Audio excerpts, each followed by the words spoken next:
Once Godzilla vs. Destroyer wrapped up the Heisei era films on a high note, Toho was eager to hand off their giant irradiated lizard to the Americans, but TriStar had ran into some roadblocks in the production of their movie.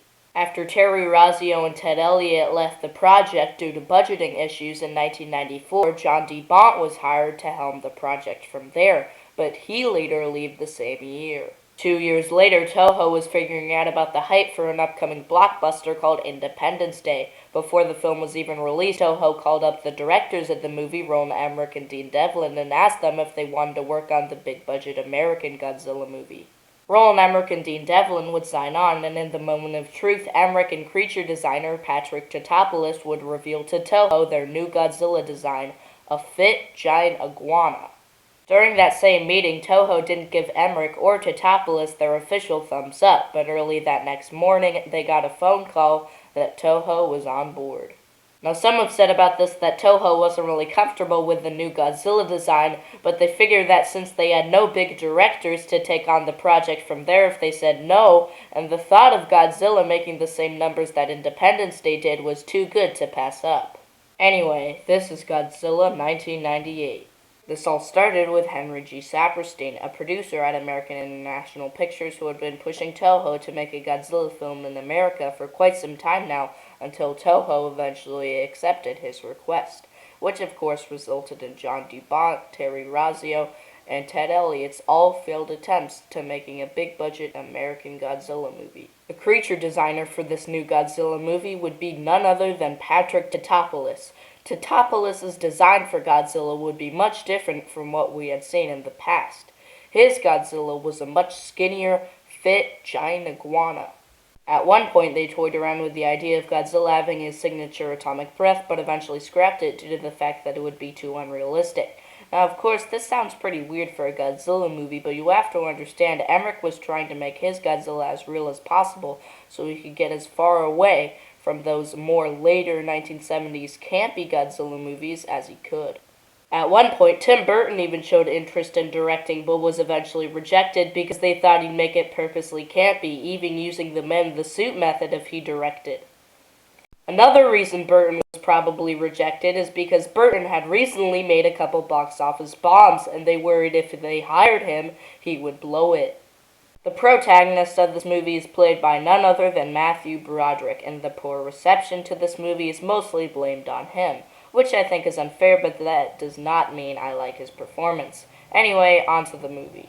The movie begins with some pretty entertaining opening credits where French nuclear tests are being conducted and an iguana is exposed to radiation, setting the tone for our movie.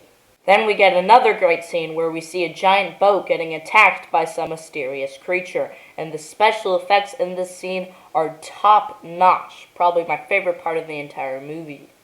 Then those last two great scenes are dumbed down by this one, where we get an introduction to our protagonist, Nico Tatopoulos, who is seen vibing to Singing in the Rain in his truck. Broderick's performance in this movie is mid, at best. Anyway, a helicopter lands near Tatopoulos, and the people aboard it tell him that they have to come with them. Tatopoulos is then taken to some sort of island where we see a boat completely destroyed, evidence of Godzilla's initial attack. We then meet Phillipe Rochi, who I'm not sure I'm pronouncing his name right, but who cares, played by our pal from Mission Impossible, Gene Reno. The soundtrack for this movie would be composed by David Arnold, the first American composer to work on a Godzilla movie. Arnold had worked with Emmerich and Devlin before on films like Independence Day. Meanwhile, in the Big Apple, we get probably one of the best scenes in this entire movie where we see a fisherman fishing, but instead of catching a fish, he encounters Godzilla. Godzilla then makes his way into the peak of the Big Apple, destroying cars, taxis, trucks, and buildings. This, of course, doesn't sit well with Mayor Ebert, who is an obvious parody of the famous film critic Roger Ebert, and his assistant, who's a parody of Gene Siskel. Sadly, a year after him and Ebert made their spot-on review of this movie, seriously, you need to watch it, Gene Siskel sadly died in 1999 at the age of just 53. Anyway, something pretty random about this movie is that two Simpsons voice actors, Harry Shearer and Nancy Cartwright, make appearances in this movie.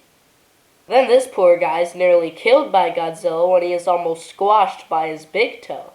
After that, though, the movie begins its spiral into campy one-liners and so-so action sequences. After Totopoulos figures out that Godzilla can reproduce asexually, the military puts a giant pile of fish in the middle of New York City. Why are they doing this? To lure Godzilla in, because apparently he loves fish.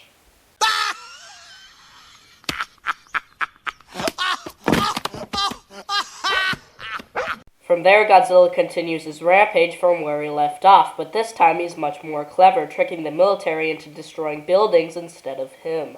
After that, it isn't looking so good for New York, as a missile misfire causes the Chrysler Building to be destroyed. Later, we see that Godzilla has laid a bunch of eggs, which of course hatch to reveal little baby Godzillas. Now, this scene is probably the most annoying part of the entire movie because it's obvious Emmerich and Devlin were just trying to one-up Jurassic Park's kitchen scene, but of course fail. Then those rip-off raptors chase Ferris Bueller around the building, and it is so annoying. Speaking of annoying, the threat of Godzilla is downsized when he is killed by 3 missiles. That just doesn't work for Godzilla. Godzilla was released on May 20th, 1998, and although it grossed $379 million at the box office, it was hit by negative reviews and poor reception.